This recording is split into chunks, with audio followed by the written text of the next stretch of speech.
Olá meus amigos, bom dia, bem-vindo a mais um vídeo aqui do nosso canal. Todos vocês novos aqui no canal, o convite para se inscreverem e o convite para todos que assistirem o vídeo, se acharem o vídeo um vídeo importante, relevante, que compartilhem o vídeo nas suas redes sociais, nos seus grupos de WhatsApp, porque é o único mecanismo que a gente tem, dado a gente ter uma mídia tão eu gosto de falar monocromática, né? Ou seja, com uma cor só, uma visão só de mundo, uma restrição dada pelos seus anunciantes, pelos seus patrocinadores, que fazem com que as pessoas acabem vendo só um lado dessa moeda, que é essa nossa organização, essa nossa estrutura social. Então, se você acha o vídeo um vídeo relevante, por favor, compartilhe aí nos seus grupos para a gente poder fazer essa mensagem chegar a mais gente.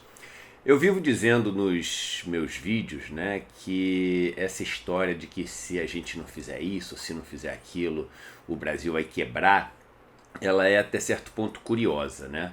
Porque a gente precisa definir o que quer dizer com quebrar, né? E eu sempre digo que o que os jornais, revistas, rádios chamam de quebrar é o governo não pagar as dívidas que estão na mão, na sua maioria, né, dos grandes grupos financeiros.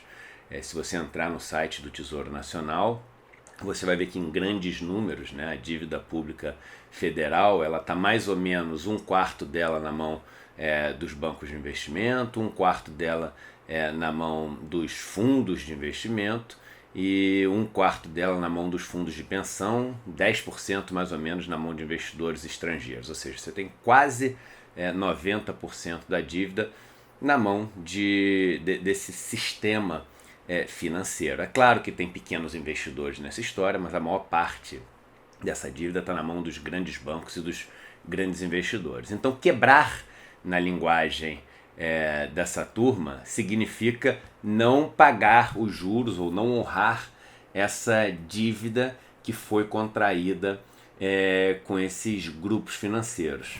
E eu falo o seguinte, poxa, mas se quebrar significa não honrar um compromisso assumido anteriormente, o governo, na verdade, ele está quebrado quando ele, por exemplo, muda as regras da Previdência com um grupo de pessoas que entrou no sistema lá atrás acreditando que se aposentaria de uma certa maneira, como se ele chegasse para as pessoas que têm uma dívida e falasse o seguinte, ó, não vai ser assim daqui para frente, eu vou pagar de um jeito diferente. Mas tem um exemplo ainda mais claro do que significa quebrar, se a regra é essa, não pagar um compromisso financeiro assumido lá atrás. E isso as pessoas todas estão vendo ao longo dessas semanas. A notícia tomou aí os jornais, as revistas, os sites, que é a história da tal da fila do INSS, né? Você tem hoje em dia uma fila de pessoas esperando receber o seu benefício legítimo, legal, devido do INSS, que chega a mais ou menos 1,5 milhão de pessoas, né? Os números variam quando você entra de notícia para notícia, 1,3 milhão, 1,4 milhão, 1,5 milhão. Você pegar essa notícia, por exemplo, que está no portal G1, você vai ver que o total de pessoas aguardando é de 2 milhões de pessoas, mas 500 mil são pessoas que ainda devem algum documento para poder ter o seu benefício garantido. Outro 1,5 milhão de pessoas não, elas estão na fila esperando e o prazo já passou. Existe uma lei, né, que é uma lei, para a gente poder falar direitinho o número da lei, a lei 8.213 de 24 de julho de 1991, né, que é a lei que determina como, entre outras coisas, né, deve ser feito esse pagamento em termos de prazos. E o prazo que você tem a partir do momento que foi deferido, ou seja, que foi dado o direito dessa pessoa de receber esse benefício, é de 45 dias. Né? E passou esse prazo, o governo ele está em default, ele não tá devendo, né? Tá com uma dívida que não foi paga. E literalmente, né? E alguns diriam o seguinte: não tem nenhuma diferença em relação à dívida dessas com os bancos. Que dívidas são essas com os bancos? Só para a gente entender.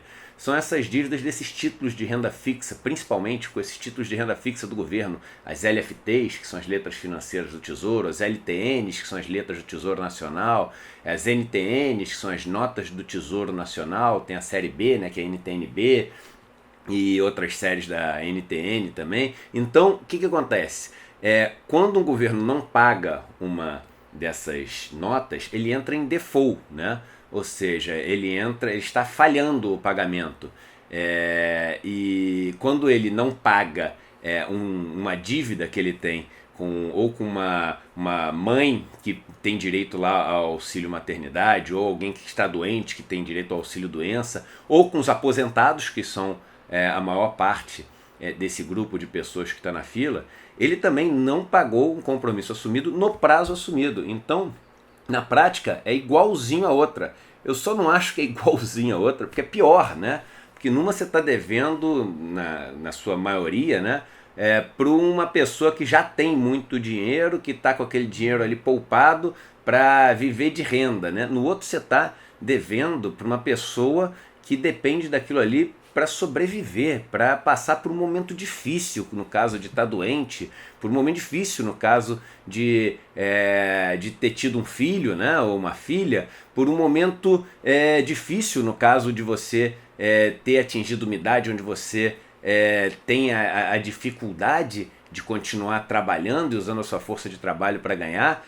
Então você dever para essas pessoas deveria ser até muito mais grave do que você dever para as pessoas do mercado financeiro que tem a posse dessa dívida financeira do governo. Mas aí entra um problema muito sério, que é o seguinte: se você não paga esses aposentados, esses beneficiários do INSS, o governo não tem quase que penalidade nenhuma. Na verdade, ele tem esse pequeno desgaste de imagem, depois da manhã ninguém mais está lembrando disso, né? Porque aí entra a notícia do Irã, entra a notícia do secretário de Cultura, entra a notícia do ministro da Educação, entra essas confusões todas de mundo. Trump falou uma besteira, ninguém mais lembra disso aqui. Enquanto isso, as pessoas estão passando fome, as pessoas estão doentes, as pessoas estão precisando de remédio, as pessoas elas estão com todas as dores da idade e não estão recebendo dinheiro. E a gente já não lembra mais disso porque saiu da capa dos sites, saiu da capa dos jornais, saiu do noticiário do Jornal Nacional. Então, o governo tem esse pequeno desgaste que passa rapidamente, e além desse pequeno desgaste que o governo tem que pagar aí a inflação, né? Não tem nem juros, tá? É só a inflação, ele só tem que corrigir pela inflação, ou seja, não tem penalidade nenhuma. Ele deixa de pagar essas pessoas, não tem penalidade nenhuma. Só para você ter uma ideia, quando o governo quer levantar dinheiro, ele emite dívida, né? Toda essa dívida financeira que a gente falou que tem com os bancos, etc., o governo emite, né, para poder financiar suas atividades. Se ele não paga essas pessoas aqui, é como se ele estivesse financiando as suas atividades em cima dos velhinhos, dos doentes, das mães, pagando inflação. É a dívida mais barata. Ele tem até um incentivo financeiro. Olha que loucura! O governo tem um incentivo financeiro para não pagar essas pessoas. Ele se financia em cima dos velhinhos. E aí você vai ver o mais dramático, você vai ver a explicação na própria matéria que tem em todos esses sites, o secretário de Previdência falando o seguinte, do governo, do Ministério da Economia, falando o seguinte: não, isso é um problema que nós temos de sistema e de orçamento. Ele fala que é um problema de orçamento. Ou seja, o governo está se financiando através dos velhinhos e das mães dos doentes, e boa parte desse financiamento é para pagar os banqueiros, o sistema financeiro. É tão claro quanto isso que eu estou falando. E o governo não tem penalidade nenhuma para isso. Agora, você quer ver isso acabar de um dia para o outro? De um dia para o outro você acaba com isso? Existe uma cláusula nas dívidas financeiras, né, das empresas e dos governos chamada cross default. O que quer dizer cross default? Cross default, a tradução para o português seria como falha cruzada. Quer dizer o seguinte: todas as dívidas financeiras que têm emitidas ali pelo governo são dívidas que tem dívida financeira, parece um pleonasmo, né? Mas eu estou querendo colocar dívida financeira como um título financeiro, ao invés de uma dívida contratual ou uma dívida legal que o governo tem, que acaba, no final das contas, nesse caso, sendo financeira também. Mas para diferenciar os títulos emitidos pelo governo dessa dívida, por exemplo, com o INSS, através do INSS que ele tem com as pessoas, né? O que acontece desse cross default? Cross default significa o seguinte: o governo emite várias dívidas. Se dos títulos não pagar, se um dos títulos não pagar, uma dessas dívidas não pagar, a LTN não pagar, a LFT não pagar, ou um Eurobond brasileiro, que é a dívida emitida lá fora, não pagar, todas as outras estão em default. Ou seja, todas as outras falharam também, não podem ser pagas. Enquanto aquela não for acertada, todas as outras não podem ser pagas. Isso defende a pessoa que comprou uma dívida do governo, porque ela sabe o seguinte: a minha dívida é tão importante como todas as outras. Se a minha não for paga, nenhuma delas vai ser paga. O Brasil quebrou literalmente, né? Se nenhuma delas forem pagas, isso vai ser um problema enorme para o país. Então ele não vai atrasar em nenhuma das minhas dívidas. Isso é um mecanismo cross-default para defender as pessoas que têm esses títulos. Então é o seguinte, vamos fazer o seguinte: vamos colocar o mecanismo de cross-default para dívida com os beneficiários do INSS. Vamos colocar o mecanismo de cross-default com as pessoas que estão nessa fila para receber o auxílio maternidade, auxílio doença, a sua aposentadoria, da seguinte maneira, exatamente como seria com a dívida. Ou seja, enquanto não pagar essas pessoas, não pode pagar nenhuma das outras dívidas brasileiras. É isso mesmo que você está ouvindo. Imagina se em vez disso que a gente está vendo aqui nos sites, que já não está mais, eu tive que olhar a notícia antiga para ver, porque já não está mais na capa dos jornais, né? Imagina se fosse uma fila de 2 milhões de pessoas que têm LFTs, LTN, títulos do governo, investidores estrangeiros que têm eurobonds brasileiros, que não foram pagos, que estão atrasados. Você sabe o que ia acontecer? Caos.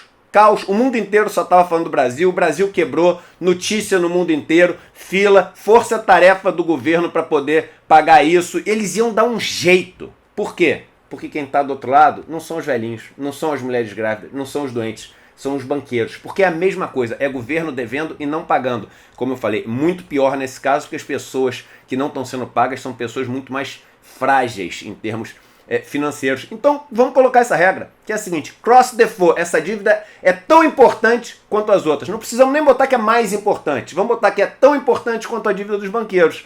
Não pagou essa dívida, não pode pagar nenhuma das outras.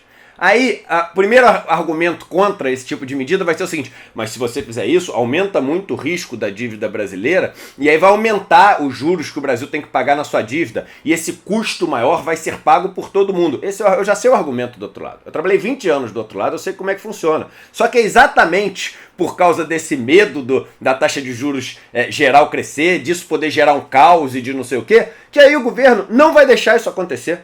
Porque ele sabe que o custo disso acontecer vai ser enorme. Então ele vai ter que provar para todo mundo, provar para o investidor estrangeiro, provar para os bancos que é o seguinte: olha, pode ficar tranquilo que não vai ter essa fila. Ninguém vai ter que esperar mais do que 45 dias, porque eu criei todo um mecanismo aqui para eles não ficarem com a dívida deles falhando, ou seja, para eles receberem a dívida deles quando eles precisam. Então a de vocês vai ser sempre paga direitinho, porque a deles vai estar sendo paga direitinho.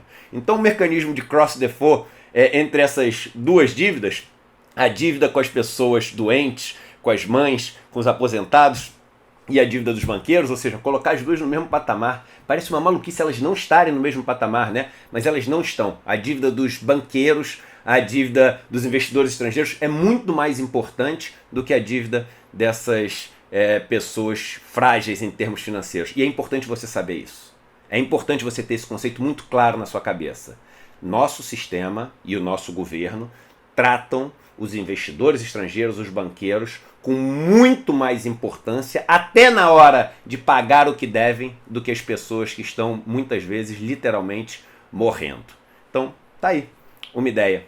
Deputados, deputadas, senadores, senadoras, fica aqui uma ideia para vocês debaterem. O que a gente não pode deixar é isso continuar acontecendo. Um abraço e até o próximo vídeo.